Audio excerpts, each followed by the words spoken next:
नमस्कार, आप देख रहे हैं सुदर्शन न्यूज की विशेष प्रस्तुति। मैं हूं आपके साथ लावनी श्रीवास्तव। स्वदेशी मय भारत ही हमारा अंतिम लक्ष्य होना चाहिए, ये कहना था स्वदेशी के जनक, स्वदेशी के प्रणेता राजीव दीक्षित जी का। राजीव दीक्षित जी, जिन्हें प्यार से राजीव भाई भी कहा जाता है, स्वदेशी की परिकल्पना, संकल्पना और लोगों के मन मन में इस विचार को पूरी तरह से पहुंचाना, राजीव दीक्षित जी ने इसका बीड़ा उठा रखा था। आज राजीव जी को याद करना बेहद प्रासंगिक हो जाता है, क्योंकि आज के दौर में तमाम तरीके से भारत भ्रष्टाचार में लिप्त था, भारत काले धन कुबेरों से ग्रसित था। लेकिन जिस तरीके से तमाम कदम उठाकर एक स्वच्छ भारत को, स्वदेशीमय भारत को सामने लाने की संकल्पना एक बार फिर से पूरी करने की कोशिश की जा रही है, तो ऐसे में राजीव दीक्षित जी की इस संकल्पना को, उनको याद करना बहुत प्रासंगिक हो जाता है। आज राजीव जी की पुण्यतिथि भी है और जयंती भी है, दोनों आज भाव मन में आ रहे हैं। दुख इस बात का भी है कि राजीव जी हमारे बीच नहीं हैं, लेकिन एहसास सुखद इसलिए भी है कि राजीव जी की स्वदेशी की संकल्पना, उनके वो विचार आज एक बार फिर से हमारे देश में, हमारे देश की पीढ़ी में फिर से प्रस्फुटित हो रहे हैं। राजीव जी से जुड़े हुए कुछ खास पहलू आज हम अपने इस विशेष संस्करण में आपके सामने रखने की कोशिश करेंगे। तो चलिए शुरुआत करते हैं और आपको दिखाते हैं कि एक प्रखर विद्वान, एक प्रखर वक्ता और स्वदेशी के प्रणेता राजीव दीक्षित जी आखिर आज के समय में क्यों महत्वपूर्ण है। आज मोदी सरकार भ्रष्टाचार को खत्म करने के लिए जो भी उपाय कर रही है, वो राजीव भाई ने सालों पहले बता दिए। चाहे वो भारतीय चिकित्सा पद्धति को बढ़ाना हो या फिर कोक पेप्सी जैसी ड्रिंक्स पर लगाम लगाना हो। जी हां, राजीव दीक्षित की आज सभी बातें सच होती दिखाई दे रही। भारतीय स्वाभिमान के महान प्रचारक और स्वदेशी आंदोलन की अगुआ राजीव दीक्षित की जयंती देश भर में आज धूमधाम से मनाई जा रही। राजीव दीक्षित, जो कि पेशे से एक भारतीय वैज्ञानिक थे, उनका जन्म 30 नवंबर 1967 में उत्तर प्रदेश के अलीगढ़।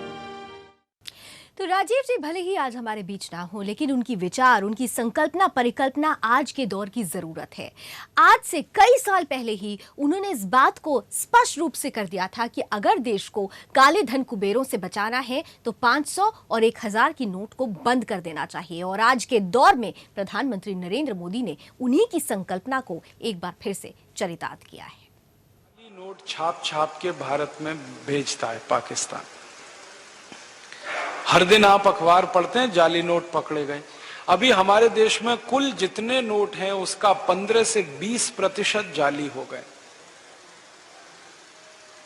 और ये पाकिस्तानी एजेंट जब पकड़े जाते हैं ना जाली नोट के साथ, तो पुलिस उनसे पूछताछ करती है, तो उसमें 1000 रुपए के नोट निकलते हैं, 500, 100 के जाली निकलते हैं। 50 रुपए का नोट नहीं निकलता, कभी 20 का नहीं निकलता। क्यों नहीं निकलता? बात ऐसी है कि पाकिस्तान अगर 50 रुपए का जाली नोट बनाए और उसको भारत भिजवाए, तो हर एक नोट के बनाने और भिजवाने पे 55 रुपए खर्च हो जाता है। इसलिए पाकिस्तान 50 रुपए का जाली नोट नहीं बनाता। 20 का नोट बनाए और भारत में भिजवाए तो 25 रुपए खर्च हो जाता है। 10 का नोट बनाए और भिजवाए तो 15 खर्च हो जाता है। तो छोटे नोटों में पाकिस्तान का घाटा है।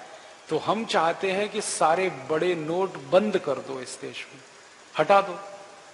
1000 का नोट खत्म कर दो, 500 का खत्म कर दो, 100 का खत्म कर दो। 50 का नोट रखो, 20 का रखो, 10 का रखो, 5 का रखो, 1 का रखो। और वैसे भी इस देश में 84 करोड़ लोग हैं जो एक दिन में 20 ही रुपया खर्च कर पाते हैं, तो उनको 1000 की जरूरत क्या? वो तो 20 रुपए से काम चला लेंगे। तो हम चाहते हैं कि सारे बड़े नोट बंद। इसके 2 फायदे हैं कि पाकिस्तान के सारी साजिश नाकाम हो जाएगी, क्योंकि वो छोटे नोट डाल ही नहीं पाएंगे। और दूसरा फायदा क्या होगा? ये घूसखोर और रिश्वतखोर लोग हैं, ये रिश्वत नहीं दे पाएंगे। अभी तो 10 करोड़ की रिश्वत देनी हो तो एक ब्रीफ केस में 1000 के नोट भर के ले जाते हैं, फिर 10 करोड़ की रिश्वत देनी पड़ी और नोट 50 से ऊपर का है ही नहीं, तो ट्रक भर के ले जाना पड़ेगा। और कौन माई का लाल है जो ट्रक भर के घर में लाएगा, रखेगा कहां? देखें हम उसको। तो घूसखोरी रिश्वतखोरी कम हो जाएगी, भ्रष्टाचार कम हो जाएगा, पाकिस्तान के खिलाफ हमारा मोर्चा मजबूत हो जाएगा। तो देखा आपने, राजीव दीक्षित जी खुद इस आर्थिक क्रांति की महत्ता को समझते थे और यही बात उन्होंने आज से सालों पहले स्पष्ट करने की कोशिश की थी। साथ ही साथ जिस तरीके से हम अक्सर देखते हैं स्विस बैंक में जो काला धन पड़ा है उसे लेकर तमाम चर्चा परिचर्चा होती है, वाद विवाद होते हैं, लेकिन अगर हम राजीव दीक्षित जी की विचार संकल्पना और परिकल्पना को ध्यान से सुने तो उन्होंने सालों पहले ही इस बात को स्पष्ट कर दिया था कि हमारे पास रास्ते हैं जिससे स्विस बैंक में जमा काला धन देश वापस लाया जा सकता है। क्या कुछ खास तरीके हैं उन्होंने अपने वक्तव्य में बताया था, आइए उस पर भी एक नजर डालते हैं। नेताओं ने जो लूट कर काला धन विदेशों में जमा किया है, इसको वापस लाकर इससे विकास करना है देश का। और ये लूट का धन 258 लाख करोड़ है, कोई मामूली रकम नहीं है। इसको वापस लाके विकास करना है। आप बोलेंगे ये कैसे आएगा? इसको वापस लाने के 4 रास्ते हैं। पहला रास्ता है कि जिन विदेशी बैंकों में यह धन जमा है, उन बैंकों में यह धन निजी संपत्ति के रूप में जमा है। व्यक्तिगत संपत्ति, किसी नेता की, किसी अधिकारी की व्यक्तिगत संपत्ति, निजी संपत्ति। अगर हम इस धन को राष्ट्र की संपत्ति घोषित करा सकें तो यह धन किसी भी बैंक में जमा नहीं हो सकता, यह वापस आएगा भारत में। क्योंकि अंतर्राष्ट्रीय बैंकिंग व्यवस्था का एक नियम है, किसी भी देश की राष्ट्रीय संपत्ति उसी देश में जमा होती है, वो जिस देश की होती है, दूसरे देश में जमा नहीं हो सकती। तो अब तक जो जमा है वो निजी संपत्ति है, हम इसको राष्ट्र की संपत्ति बना दें तो ये वापस आएगा। आप बोलेंगे ये कौन करेगा? इस काम को करने के लिए 2 संस्थाएं हमारे पास हैं। एक का नाम है सुप्रीम कोर्ट और एक का नाम है संसद। सुप्रीम कोर्ट की ताकत है कि वो किसी भी संपत्ति को राष्ट्रीय संपत्ति घोषित कर सकता है। और सुप्रीम कोर्ट ने एक बार ऐसा किया था, यूरिया घोटाला हुआ जब नरसिम्हा राव के जमाने में, तो 133 करोड़ रुपए चला गया था देश के बाहर। सुप्रीम कोर्ट ने उसको राष्ट्रीय संपत्ति घोषित करके वापस मंगा लिया और स्विस बैंक से वो 133 करोड़ रुपए वापस आ गया। और पता है, वो नरसिम्हा राव के बेटे के खाते में जमा था। हाँ, और सुप्रीम कोर्ट ने नरसिम्हा राव के बेटे को जेल भेज दिया। प्रधानमंत्री के बेटे को जेल भेजा था, वो मैं भूला नहीं कभी भी। सुप्रीम कोर्ट में इतनी ताकत है। तो हमने सुप्रीम कोर्ट में एक मुकदमा लगाया है अभी 6 महीने पहले, ये जो भारत स्वाभिमान नाम की संस्था है ना, इसकी तरफ से। और मुकदमा हमारा एक ही है कि अगर यूरिया घोटाले का पैसा सुप्रीम कोर्ट ने राष्ट्र की संपत्ति घोषित किया था तो चारा घोटाले का भी राष्ट्र की संपत्ति है, बोफोर्स घोटाले का भी राष्ट्र की संपत्ति है, सभी घोटालों का पैसा राष्ट्र की संपत्ति है। और इस तर्क से अगर सुप्रीम कोर्ट सहमत हो जाए तो 258 लाख करोड़ को राष्ट्र की संपत्ति वो घोषित कर सकता है। और ये घोषणा होते ही हम इंटरनेशनल कोर्ट ऑफ जस्टिस में जा सकते हैं फैसले को लेकर, और आईसीजे ऑर्डर करे तो दुनिया के 70 देशों की बैंकों को पैसा वो वापस करना पड़ेगा भारत को। दूसरा रास्ता है अपने पास, वो ये कि हम संसद में अगले 4 सालों में एक प्रस्ताव पास कराना चाहते हैं। और वो प्रस्ताव ये है कि 15 अगस्त 1947 के बाद जितना भी धन भारत से बाहर गया वो भारत की राष्ट्रीय संपत्ति है। बस किसी का नाम नहीं लेना, किसी की बात नहीं कहना। 15 अगस्त 1947 के बाद जितना धन बाहर गया है भारत से हवाला के थ्रू, क्योंकि सब हवाला से ही जाता है, वो भारत की राष्ट्रीय संपत्ति है। संसद प्रस्ताव को पास करे। अब इस प्रस्ताव को रखेगा तो कोई एक सांसद, और वो हमें मिल ही जाएगा अगले 4 साल में। कोई तो माई का लाल मिलेगा, ऐसा तो नहीं है कि सब मर गए। और प्रस्ताव जब रखा जाएगा तब बहस होगी। बहस वाले दिन हम देखेंगे कि कौन कौन इस प्रस्ताव का विरोध कर रहा है। जो विरोध करेगा, पक्की बात है, खाते उसी के हैं, पैसा उसी का है, और सारा देश देखेगा बेईमान कौन कौन है संसद में। आप तो अपने सांसद पे नजर रखना बस कि आपका सांसद क्या कह रहा है। हर एक इलाके में मैं घूम घूम के लोगों से एक ही बात कह रहा हूं कि जिस दिन ये प्रस्ताव आएगा, टीवी पर बहस आएगी, क्योंकि अब डायरेक्ट टेलीकास्ट होने लगा है। आप अपने सांसद पे नजर रखना, वो क्या कर रहा है, आपको पता चल जाएगा वो बेईमान है, ईमानदार है। अब संसद में या तो प्रस्ताव गिरेगा या पास होगा। गिरेगा तो विरोध करने वाले सांसद ज्यादा चाहिए, तो सारा देश देखेगा बेईमान और हरामी कौन कौन है इस देश में। और या सांसद डर के मारे विरोध नहीं करेंगे तो झटके में प्रस्ताव पास हो जाएगा, और प्रस्ताव पास हुआ तो कानून बनेगा। अपने दोनों हाथ में लड्डू है।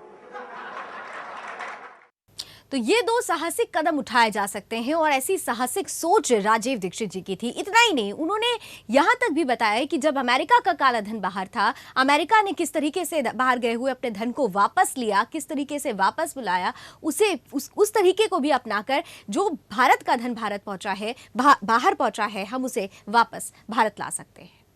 और रास्ता है अपने पास। हम इस पूरे 258 लाख करोड़ का ब्यौरा लेकर इंटरनेशनल कोर्ट ऑफ जस्टिस में जा सकते हैं और दुनिया के 70 देशों के खिलाफ प्रतिबंध लगवा सकते हैं। अमेरिका ने अभी ऐसा किया। आपको मालूम है अमेरिका में भी भ्रष्टाचार है, वहां के भी लूटखोर नेता हैं, उन्होंने भी स्विस बैंक में खाते खोल रखे थे।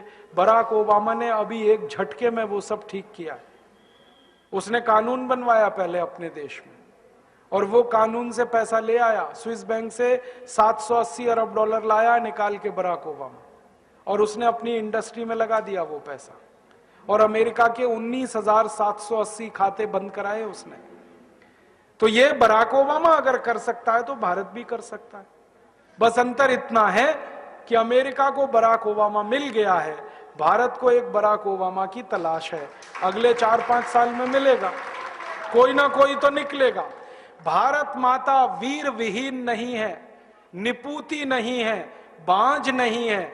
जब जरूरत पड़ती है इस माता ने बड़े बड़े लाल पैदा किए हैं देश की समस्याओं का समाधान करने। आगे भी होगा, इसका विश्वास है हम। और ये काम हम बराक ओबामा की तरफ से भी कर सकते। बराक ओबामा ने अभी एक बहुत रोचक बात कही। हमारे प्रधानमंत्री गए थे अमेरिका, अभी मालूम है मनमोहन सिंह अमेरिका गए।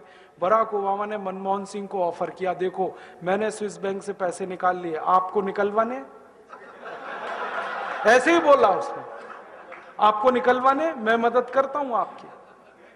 तो मनमोहन सिंह की ऊपर की सांस ऊपर, नीचे की नीचे, ना हां कहा ना कहा। फिर उसने कहा मैं भारत की मदद करना चाहता हूं सीरियसली इस काम में, और मैंने जैसे पैसा निकाला है स्विस बैंकों से मैं वो बताना चाहता हूं, आप ऐसे निकालो। अब मनमोहन सिंह चुपचाप लौट आए, क्योंकि उनको बोलते ही नहीं बनता, क्योंकि सरकार चलाने वालों का पैसा है, बात ही नहीं करते वो। तो बराक ओबामा तैयार है, वो कहता है मैं मदद करूंगा भारत की। क्यों? वो कहता है भारत की मदद इसलिए करनी है, भारत महान देश है, ये वो बोलता है। तो ये अपने पास और एक रास्ता है। तो अपने पास 4 रास्ते हैं। एक चौथा रास्ता है कि हम खुद चाहें तो स्विट्जरलैंड से दादागिरी करके ये पैसा ला सकते हैं। स्विट्जरलैंड के पास ना आर्मी है, ना एयरफोर्स है, ना नेवल फोर्स है, छोटा सा देश है। हाँ, जनसंख्या भी इतनी कम है जितनी तो हमारे एक जिले में है, उतनी तो स्विट्जरलैंड पूरे देश में नहीं।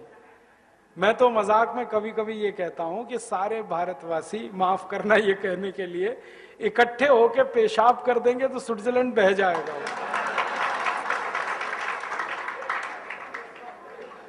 इतना पिद्दी सा देश है। 2 घंटे कार चलाओ तो स्विट्जरलैंड की सीमा खत्म हो जाती है, दूसरे देश में कार घुस जाती। पुलिस उनके पास है नहीं, आर्मी है नहीं, थोड़ी दादागिरी करो वो तो दे देंगे। अमेरिका ने अभी कहा था उनको कि इराक का ध्यान है, अफगानिस्तान का ध्यान है, वो आपका भी हाल हो सकता है। तुरंत उन्होंने पैसे निकाल के दे दिए, 1 मिनट नहीं लगा। तो ऐसे तरीकों से काला धन वापस लाया जा सकता है, राजीव जी ने बहुत पहले ही स्पष्ट किया था। साथ ही साथ राजीव जी ने इस बात पर भी प्रकाश डाला था कि विदेशी कंपनियां किस तरीके से भारतीय अर्थव्यवस्था को चपत लगा रही हैं, चूना लगा रही हैं, गैर कानूनी तरीके से हमारे देश में अपनी कंपनियां चलाती हैं, अपना माल यहां पर लेकर आती हैं, और यहां का धन, जो भारत का धन है, भारत के विकास में लगने वाला धन है, वो अपने देश लेकर चली जाती हैं। कोक और पेप्सी जैसी कंपनियां भी कुछ ऐसा ही कर रही थी। हिंदुस्तान की जितनी हिंदुस्तान में काम करने वाली जितनी भी विदेशी कंपनियां हैं, सभी एक कानून का उल्लंघन करती हैं। उनके साथ एक समझौता होता है सरकार का, जिसको आप सब जानते हैं, मेमोरेंडम ऑफ अंडरस्टैंडिंग कहते हैं। तो एमओयू में जो शर्तें होती हैं, एक भी शर्त को एक भी कंपनी नहीं मानती। जैसे मैं आपको एक उदाहरण देके बताऊं, हमारे देश में अमेरिका की 2 कंपनियां हैं, एक का नाम है पेप्सी कोला, दूसरे का नाम है कोका कोला। इनके साथ भारत सरकार का जब एमओयू साइन हुआ तो उसमें शर्त है कि ये दोनों कंपनियां जब $5 विदेशों से कमाकर भारत को लाकर देंगी, तब ये $1 भारत से ले जाने की अधिकारी होंगी। माने ये कंपनियां भारत से अगर पैसा ले जाना चाहें तो $1 ये तब ले जाएंगे जब $5 कमाकर भारत के धन कोष में जमा कर देंगे।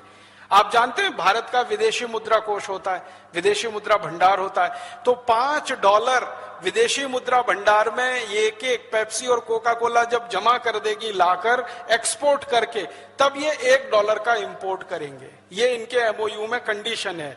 लेकिन पिछले 17 वर्षों में दोनों कंपनियों ने इस कंडीशन का आज तक पालन नहीं किया है। आंकड़े ये बताते हैं कि ये कंपनियां $5 यहां से लेके जा रही हैं, तब $1 लेके आ रही हैं। तो एमओयू की जो सबसे प्रमुख शर्त है, उसका उल्लंघन हो रहा है। हमारी सरकार के द्वारा मंत्रालय ने जो साइन किया है एग्रीमेंट, उसका उल्लंघन हो रहा है। हम इनको कोर्ट में घसीट सकते हैं और बहुत आसानी से इस पर फैसला ले सकते हैं। एक इसी तरह की एमओयू की शर्त है कि पेप्सी और कोका कोला कंपनी भारत देश में सॉफ्ट ड्रिंक नहीं बेचेगी। पानी जो बोतल में भरा हुआ, जिसको कार्बोनेटेड वाटर कहते हैं, वो नहीं बेचेंगे। इनका भारत में आने का मुख्य मकसद है और एमओयू की कंडीशन है कि भारत के किसानों का आलू, टमाटर, प्याज, गोभी, पत्ता गोभी, गाजर आदि आदि जो फल हैं, सब्जियां हैं, जो हर साल 60,000 करोड़ के खराब हो जाते हैं, उनको प्रोसेस करके ये भारत में और भारत के बाहर विदेशों में बेचेंगे। प्रोसेस करके बेचेंगे, कच्चा माल भी नहीं बेच सकते, प्रोसेस करके बेचेंगे। लेकिन दुर्भाग्य हमारे देश में यह है कि इन कंपनियों का जो प्रोसेस किया हुआ टमाटर, आलू आदि का खाद्य पदार्थ है, वो बहुत मामूली सा बिक रहा है और पूरे हिंदुस्तान में इनका सॉफ्ट ड्रिंक बिक रहा है, जो बेचने की इनको परमिशन नहीं है। फिर एक तीसरी कंडीशन है एमओयू की, वो ये है कि पेप्सी और कोका कोला कभी भी अपने ब्रांड नेम से कोई चीज भारत में नहीं बेचेंगे। माने पेप्सी नाम से कुछ नहीं बिकेगा, कोका कोला नाम से कुछ नहीं बिकेगा, वो अपने ब्रांड नेम का भारत में इस्तेमाल नहीं कर सकेंगे। लेकिन दुर्भाग्य हमारे देश में एमओयू की ये शर्त का भी वो उल्लंघन कर रहे हैं। उनके अपने ब्रांड नेम से सारी चीजें इस देश में बिक रही। फिर एक एमओयू की शर्त है जो बहुत महत्व की है कि पेप्सी और कोका कोला वाले कहीं भी फैक्ट्री लगाएंगे और वहां अगर पानी की जरूरत उनको पड़ेगी, मान लीजिए साल में एक फैक्ट्री को 10 लाख लीटर पानी की जरूरत पड़ती है, तो पहले वो 10 लाख लीटर बारिश का पानी जमीन के नीचे डालेंगे, जिसको रेन वाटर हार्वेस्टिंग कहते हैं, तब वो 10 लाख लीटर पानी निकालकर इस्तेमाल कर सकेंगे। लेकिन इनके किसी भी कारखाने में रेन वाटर हार्वेस्टिंग का कोई सिस्टम नहीं है। एक बूंद पानी भी जमीन में नीचे नहीं डालते हैं, वो सारा जमीन में से निकाल रहे हैं और गांव के गांव पानी से वंचित हो गए हैं। तो राजीव जी ने स्पष्ट किया था कि विदेशी कंपनियां न केवल हमारी अर्थव्यवस्था को बल्कि हमारे प्राकृतिक संसाधनों का भी गैर कानूनी तरीके से दोहन कर रही हैं, जिसे रोकना बहुत आवश्यक था। इतना ही नहीं, विदेशी कंपनियां आजादी के बाद से अर्थव्यवस्था को लूट रही हैं, अर्थव्यवस्था को चपत लगा रही हैं। ये बात तो स्पष्ट रूप से राजीव जी ने बताई। लेकिन इससे पहले भी, आजादी के पहले से ही अंग्रेज हमारे देश में टैक्स के जरिए, कर के जरिए किस तरीके से भारत को लूटते रहे हैं, इस बात पर भी राजीव जी ने अपने वक्तव्य में कई बार प्रकाश डाला। बड़ी क्रांति थी 1857। इस क्रांति में 4.5 करोड़ हिंदुस्तानी लड़े थे अंग्रेजों के खिलाफ। अगर हर एक हिंदुस्तानी के हाथ में एक तलवार भी हो तो 4.5 करोड़ तलवारें बनी होंगी इस देश में, और उन 4.5 करोड़ तलवारों को बनाने के लिए लोहा बना होगा इस देश में। उस लोहे को गलाने के लिए भट्टियां बनी होंगी, ब्लास्ट फर्नेस बनी होंगी। कितने करोड़ लोगों ने कितने करोड़ मीट्रिक टन लोहा गलाया होगा। उन लोहों से तलवारें बनी होंगी, बंदूकें बनी होंगी, छुरे बने होंगे, हंसिये बने होंगे, हथौड़े बने होंगे, क्योंकि भारतवासी तो इन्हीं से लड़े थे। माने कोई सामान्य नहीं थी ये क्रांति, बहुत बड़ी थी, बहुत व्यापक थी और एक साथ 350 स्थानों पर हुई थी, एक दो स्थान पर नहीं। तो ब्रिटिश पार्लियामेंट में ये सारी बहस हो रही है तो प्राइम मिनिस्टर पूछ रहा पैसे किसने दिए, तो उद्योगपति, व्यापारी, किसान, कारीगरों ने दिए। तो प्राइम मिनिस्टर कहता है कि अब आगे से इस देश में शासन चलाना है तो एक व्यवस्था करो कि दोबारा कभी भारत के लोग क्रांतिकारियों को पैसे दे ना सकें, उनके हाथ में पैसे छोड़ो ही मत, ले लो, सब छीन लो उनसे। तो कैसे छीनोगे? टैक्स लगा के छीनो। इसलिए इस देश में इनकम टैक्स आया। इनकम टैक्स इसलिए नहीं आया कि देश में सरकार चलानी थी अंग्रेजों को और उसके लिए धन की जरूरत थी। इनकम टैक्स इसलिए लाया गया कि भारत के नागरिकों के पास पैसे इतने बचे ही नहीं जो वो क्रांतिकारियों को दान में दे सकें, वो सारे पैसे अंग्रेज छीन कर अपने पास रखें, इसके लिए इनकम टैक्स आया। और इनकम टैक्स जब लगाया अंग्रेजों ने तो उसकी लिमिट जानते हैं क्या थी? 97%। माने 100 रुपए आप कमा रहे हैं तो 97 रुपए अंग्रेजों को दे दीजिए। और ये कहानी पूरी तब समझ में आएगी जब और एक जानकारी मैं आपको दूं। ब्रिटिश पार्लियामेंट में बहस हो रही थी और बात चल रही थी कि खाली इनकम टैक्स लगाना है या दूसरे टैक्स भी लगाने हैं। तो बात हुई कि भारत के उद्योगपति और व्यापारी कोई भी सामान बनाए तो बनाने पे ही पहले उनसे टैक्स ले लो। उसको उन्होंने एक्साइज ड्यूटी नाम दे दिया। आप सामान बनाएं और बेचने के लिए जाएं तो बेचने पर उनसे टैक्स ले लो, उसको सेल्स टैक्स नाम दे दिया। फिर बेचकर मुनाफा कमाएं तो मुनाफे पर टैक्स ले लो, उसको इनकम टैक्स नाम दे दिया। सामान को बेचने के लिए एक गांव से दूसरे गांव जाएं तो रोड टैक्स ले लो और टोल टैक्स ले लो।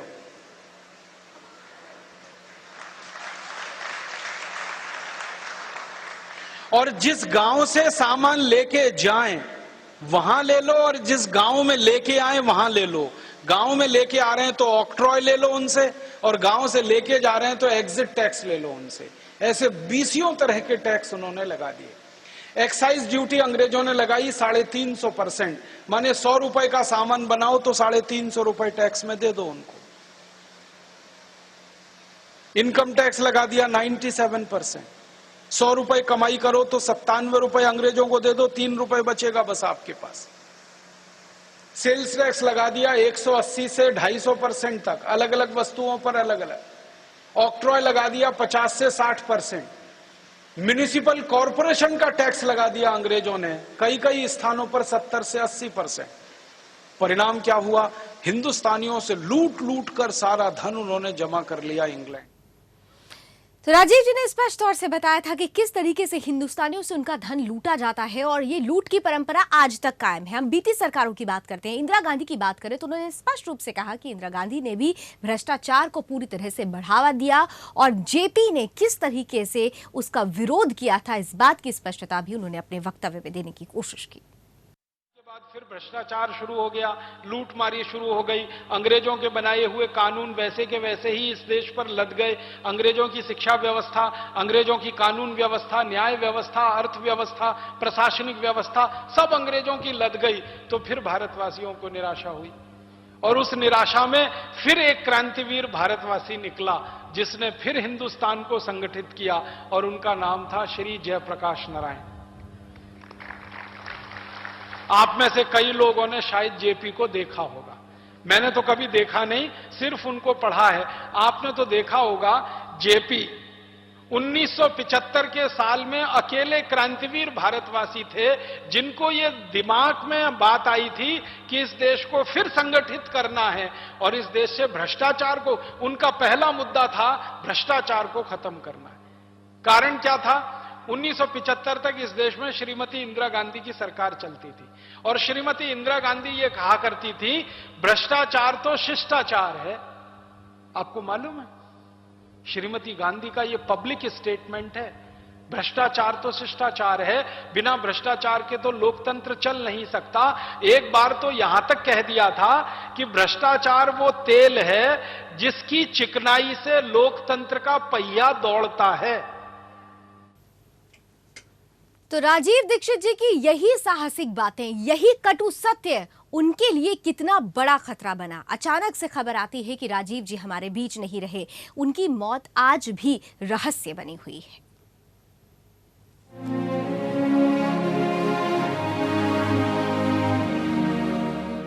राजीव दीक्षित का नाम जहन में आते ही एक स्वदेशी वैज्ञानिक और प्रखर राष्ट्रवादी वक्ता की छवि आंखों के सामने आ जाती है। इसे संयोग कहें या विडंबना, 30 नवंबर को ही राजीव जी का जन्म हुआ था और 30 नवंबर के ही दिन वो काल के गाल में समा गए थे। लेकिन राजीव दीक्षित की मृत्यु आज तक भी रहस्य बनी हुई है।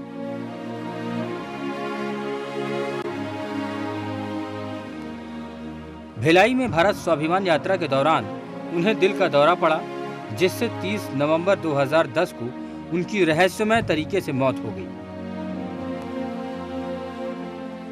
उनकी मृत्यु की वजह दिल का दौरा बताया जा रहा है, जो सत्य नहीं लगता, क्योंकि उनका एक व्याख्यान तो इस पर ही था कि बिना डॉक्टर और बिना दवा के स्वस्थ कैसे रहें। दीक्षित जी की मृत्यु को शुरू से ही बड़ी साजिश बताया जाता रहा है, क्योंकि उनके व्याख्यान लोगों को स्वदेशी बना रहे थे, जो विदेशी कंपनियों और देशद्रोहियों को सहन नहीं हो रहा था। ये अत्यंत गंभीर मामला है, लेकिन राजीव दीक्षित की मौत आज भी एक रहस्य है। मृत्यु के बाद राजीव जी के होंठ गहरे नीले और शरीर का हल्का नीला पड़ना, मीडिया का मौन व्रत धारण करना, 1-2 चैनलों के अलावा किसी भी मुख्य चैनल ने राजीव जी की मृत्यु का समाचार प्रसारित नहीं किया। तो आज भी उनके माता पिता भी ये चाहते हैं कि इस मौत की जांच होनी चाहिए। राजीव जी भले ही हमारे बीच नहीं हो, लेकिन उनके विचार, उनकी संकल्पना, स्वदेशी होने का एक रस जो है वो आज भी हिंदुस्तानियों के मन में है और हिंदुस्तान आगे स्वदेशीमय होकर ही रहेगा। सुदर्शन न्यूज का राजीव दीक्षित जी को शत शत नमन। जय हिंद।